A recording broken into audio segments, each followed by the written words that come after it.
ইনি হলেন আমাদের সবার প্রিয় দাদুভাই, যাকে গতকালকেই আমরা হারালাম। বহু মানুষ এনাকে ডাক্তার গোবিন্দ গুচ্ছাইত হিসেবে চেনেন।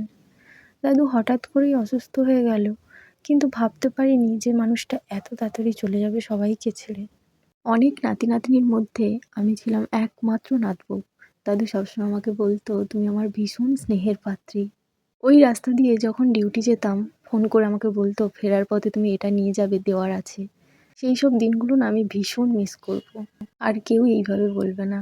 মাত্র 20 দিন আগে এই মানুষটাকে আমি বাইক চালাতে দেখে দাঁড় করিয়ে ছবি তুলেছিলাম। দাদু হেসে ক্যামেরায় তাকিয়েছিল, কিন্তু আমি ভাবতে পারিনি যে এটাই হয়তো আমার ফোনে তোলা শেষ ছবি দাদু।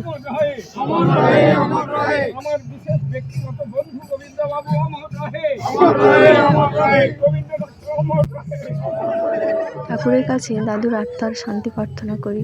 দাদুকে যেখানেই রেখো ভালো রেখো। চলো আজকে আসি।